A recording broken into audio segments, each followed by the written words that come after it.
출발 딜사이트 시작합니다. 권다영입니다. 8월의 첫 금요일입니다. 입추라고 하는데요. 입추라는 단어가 무색하게 무더위는 이어지고 있습니다. 또 다음 주 금요일이면 말복이라고 하네요. 이 말복 지나면 더위가 좀 꺾이겠죠. 더위는 꺾이는데 시장에서의 불안감은 언제쯤 꺾일 수 있을까요? 시장에서 기다리고 있는 것은 삼성전자, SK하이닉스의 주주 환원책입니다.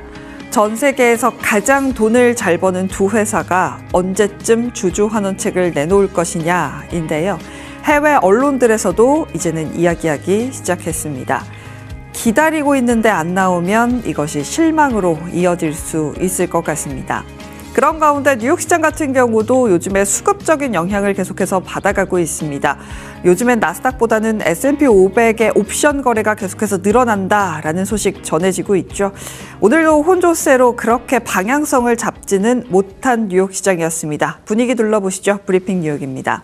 말씀드린 대로 일단 시장의 방향성 자체가 잡혀가기는 조금 어려워 보인 나스닥과 S&P 500이었습니다. 다우 같은 경우는 사상 최고치 기록하고 나서 차익 실현 물량이 좀 나온 것으로 확인이 되고 있고요. 0.8%대 하락으로 53,885포인트. S&P 500 같은 경우도 장 초반 상승 출발했다가 결국에는 혼조세로 마감 지었습니다. 7,709포인트로 전거래일, 이 전거래일과 크게 다르지 않은 수준. 사실 레벨은 굉장히 높습니다. 사상 최고치를 기록했기 때문에 높은 레벨 수준에서 계속해서 수급 공방이 이어지고 있습니다. 나스닥 종합지수 같은 경우도 보합권에서 26,348포인트. 러셀 2000 같은 경우는 오늘 살짝 밀리면서 0.5%대 하락으로 거래 마감지었습니다. 섹터 흐름 볼까요? 오늘도 유가가 올라가면서 에너지가 반응하고 있고요. 헬스케어랑 인포메이션 테크놀로지가 함께 오르긴 했는데 올랐다고 하기 민망할 수준의 강보합권입니다. 전반적으로 하락한 섹터가 훨씬 더 눈에 많이 띄고요. 상승한 종목 수도 역시나 적었습니다. S&P 500 기준에서는 207개, 나스닥 100 기준으로는 44개의 종목만 상승하면서 마감 지었고요. 국채금리가 다시금 오르는 모습을 보여주다 보니 시장에 캡이 씌워지는 답답한 느낌 지워낼 수 없습니다. 이 국채금리가 오른 이유 유가 상승도 있겠습니다만 알파벳의 250억 달러 회사채 발행 소식에 국채금리도 반응을 하는 모습입니다. 거기다가 샌디스크 웨스턴 디지털 어제 마감하고 나서 실적 발표했는데 쉽지 않은 모습들 보여줬죠. 급락세 이어지면서 오늘 쉽지 않았습니다만 그래도 기술주 중심으로 장중에 낙폭을 축소해내는 종목들이 눈에 띄었고요. 내일 이제 미국 현지 시간 기준으로는 금요일에 고용지표가 발표되는 그 분위기 대기하고 있다라고 보여집니다. 히트맵도 함께 보도록 하겠습니다. 큰 방향성이 잘 안 보이죠. 한쪽에 같은 색깔로 쭉 밀어야 되는데 오늘은 그런 분위기라고 보기에는 좀 어려웠고요. M7 종목들도 혼조세였습니다. 구글 알파벳 회사채 발행 소식과 함께 1.2%대 하락이었고요. 최근에 분위기 그래도 끌고 갔던 엔비디아가 오늘은 쉬어가는 모습들. 반면에 마이크로소프트 계속해서 오름세 기록하고 있고요. 오늘 SK하이닉스의 ADR물 5% 가까이 빠지면서 마이크론이라든지 샌디스크 웨스턴 디지털 전반적인 메모리 약세가 보여지고 있습니다. 데이터독이 가이던스 미스와 함께 급락했거든요. 때문에 소프트웨어 단에서도 혼조적인 모습들 체크가 됐고요. 파이낸셜 섹터 같은 경우도 금리 상승 이야기가 나왔음에도 불구하고 크게 반응하지 못하는 모습들. 그나마 스페이스X 같은 경우가 눈에 띄었습니다. 6%대 강세를 보여줬습니다. 오버행 물량에 대한 부담이 있다라고는 하지만 그럼에도 불구하고 실적 발표 이후에 워낙 급락했기 때문에 매수세가 그래도 몰리는 모습 6%대 강세로 거래 마감 짓는 흐름이었고요. 그 외에는 에너지단만 좀 일관적으로 오르는 모습들 체크해 볼 수 있을 것 같습니다. 첫 번째로 볼 것은 역시나 유가 관련돼서 이러한 이야기인데요. 타이틀을 제가 언제 끝나라고 지어봤습니다. 언제 끝날지 진짜 이제는 정말로 모르겠습니다. 이란 오만과 협정 체결 임박이라고 하는데 통행료 기준이 서로 또 다르다고 합니다. 그래서 이게 임박이라고 하는데 임박이라고 한 지 3일 정도 됐거든요. 그게 임박이 맞는지 조금 의심스럽고요. 트럼프 대통령은 오늘도 행정명령에 서명을 했습니다. 폴리실리콘 관련돼서 보호하는 그런 법안에 행정명령을 하면서 기자들과의 접촉이 있었고요. 그 자리에서 이란에 대한 질문이 굉장히 많았습니다. 전쟁이 곧 끝날 것이라고 생각하고 이란이 더 오래 버틸 수 있을지 모르겠고 현재 호르무즈 어느 정도 개방된 상태라는 게 도대체 무슨 뜻인지 모르겠습니다만 어쨌든 일부가 오픈되어 있다라는 표현을 씁니다. 이란과의 협상에 관여하고 있고 조만간 합의 이뤄질 수도 있다라고는 하지만 제가 말씀드린 대로 그 조만간이 언제인지 벌써 조만간이라는 단어가 나온 지 거의 3, 4일이 넘어가게 되면서 시장에서는 다시 유가 반등으로 반응하기 시작합니다.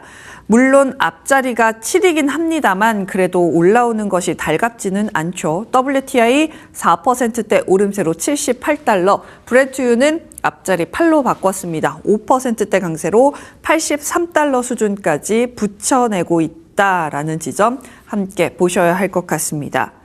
이렇게 유가가 오르는데 금리에 대해서도 계속해서 여러 가지 이슈가 전해집니다. 파이낸셜 타임스의 보도로 함께 보시죠. 향후 몇 주간 인플레이션 지표가 예상보다 높게 나오면 케빈 워시는 금리 인상을 준비할 가능성도 있다라는 보도가 전해졌습니다.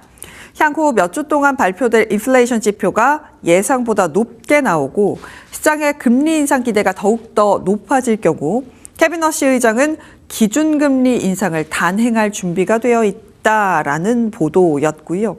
워시 측 관계자는 케빈 워시가 연준 의장 취임 이후 대외 커뮤니케이션에 실수가 있었음을 인정한다라고 전했고 그는 물가 안정이라는 핵심 메시지를 충분히 강조하지 못했다는 점을 인정했다.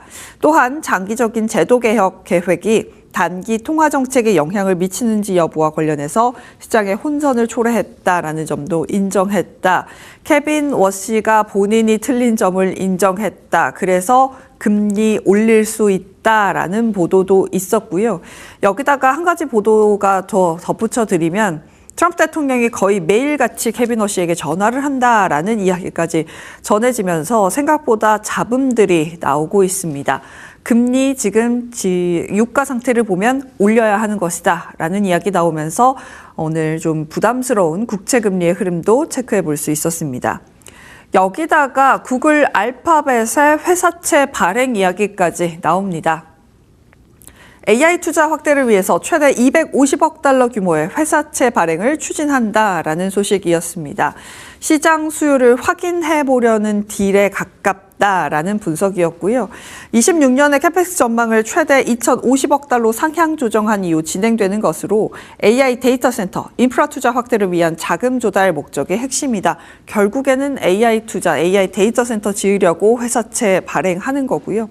시장에서는 이번 알파벳의 회사채 발행 결과가 AI 인프라 투자에 대한 자금 조달 여건과 심리, 향후 빅테크 기업들의 채권 발행 환경을 가늠하게 하는 중요한 지표가 될 것으로 평가하고 있다라는 보도였습니다. 말 그대로 이미 곳간에 현금이 없는 것을 확인한 상태에서 회사채를 발행하고 CDS 프리미엄도 꽤나 높아진 상황에서 과연 이번 회사채가 잘 팔릴 것인가, AI에 대한 의구심을 지워낼 수 있을 것인가에 대해서 지켜보셔야 될 것 같습니다. 구글 알파벳 같은 경우 최근에 실적 발표 전후로 좀 오르는 모습 보여주다가 오늘은 1.2%대 하락으로 거래 마감지었습니다. 어쨌든 간 금리를 건드리는 센티 이야기들이 많이 나오고 있습니다. 뱅크 오브 아메리카에서는 세 차례 추가 인상 가능할지 모르겠습니다만 어쨌든 간 세 차례 추가 금리 인상 가능성도 있다. 하지만 금리가 오른다고 해서 AI 투자가 멈추지는 않을 것이다 라는 이야기를 합니다. 높은 금리에도 AI 인프라 투자 열기 꺾이지 않을 거고 그 이유는 AI 데이터 센터의 높은 투자 수익률이 자금 조달 비용 상승을 충분히 상쇄할 수 있고 고금리 환경이 AI 인프라 투자를 크게 위축시키지는 않을 거다. 하지만 현재 시장은 추가 긴축 가능성, 추가 금리 인상 가능성을 빠르게 반영하고 있고 통화, 긴축, AI 투자붐이 맞서는 국면이 본격화될 거다. 계속해서 금리가 오르는 국면에서도 AI 투자가 지속되고 있기 때문에 이것이 부딪히는 일들 시장에서도 현재 많이 목격이 되고 있는 거 알고 계실 것 같습니다. 어쨌든 간 국채금리에 대한 기준금리 인상에 대한 그런 보도들이 계속해서 전해지게 되면서 오늘 2년물 국채금리 같은 경우는 4.252 거의 고점 부근에서 거래를 마감 짓는 모습들 체크가 됐습니다. 10년물 기준으로도 고점 부근에서 마감을 지었고요. 4.683, 20년물, 30년물도 마찬가지입니다. 막판에 조금 더 국채금리가 올라가면서 마감을 지었기 때문에 금리에 대한 부담감 계속해서 반영이 될 수밖에 없다라는 지점 보셔야 될 것 같습니다.